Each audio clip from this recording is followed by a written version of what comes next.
Welcome to the video, everybody. Today we have Counter-Strike 2 video settings. First off, for the people that don't know about workshop maps, you're going to want to learn this right now. So we're going to go to Steam and we're going to download this workshop map. Downloading is just subscribing in the workshop maps. We're going to go to library, we're going to make sure we go Counter-Strike 2. We're going to go over here to workshop.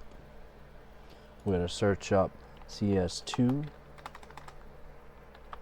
frames per second benchmark. Once you have searched that, it'll be your first one. You're going to subscribe to that. Once you have subscribed to that, we're going to go back to Counter-Strike. Now we're going to run this benchmark as default settings in CSGO and see what we get. I'm guessing it's not that great. Alright, once that's done, you'll get a page that looks like this. Don't get scared, it's not that difficult. So with Counter-Strike 2's default settings, I got an average frame of 352.1. So that was my average. So what's beside that is P1 equals. And the 159.6 I got is my low. So my 1% low will be 159.6. As I have a 165 Hz monitor, I am looking for 165 or more. I do not want anything less. And here are my settings for Counter-Strike 2. If you have a 60 Hz monitor, I would enable this as you do not need more frames than 60.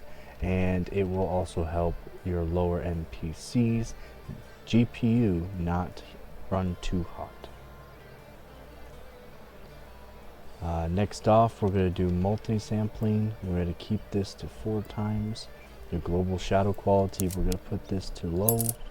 Off, we have texture filtering mode. We're going to put that to 8 times as it doesn't impact our PC too much, from 4 to 8. And will give us a bit clearer game, which is nice. Next off, we have shader detail. We are going to just put that to low. Particle detail will be next, and we're also going to set that to low. Ambient occlusion quality is next, and we're going to keep that to medium. If you have a lower end PC, I would set that to low. Next off, we have high dynamic range.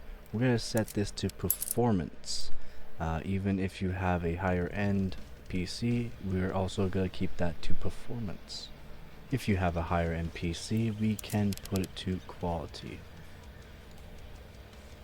Next off, if you have a 30 series GPU and up, this goes for NVIDIA only, 30 series and up, you'll get this, enable plus boost.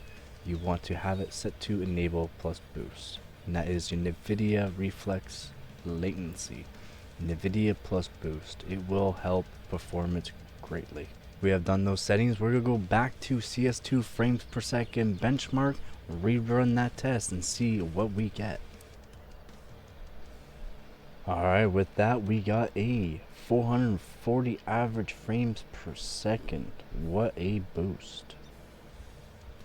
Next off, I'm going to be doing settings for higher end PCs. Back in the settings for higher end PCs, we're going to go video, advanced video, once again. Alright, first off, we're going to do boost player contrast, keep that enabled. Just to see my max frames, I'm going to keep this disabled. Do current video value preset, and we're going to go to very high. Once everything's set to very high, we're going to check everything over to make sure everything is set to high as we can. Once we are done those setting changes, we're going to rerun those benchmarks. Now that the benchmark is done, I got an average of 287.5 and a low of 140.4. Since this is way lower than my monitor's refresh rate, I will not use these settings, of course.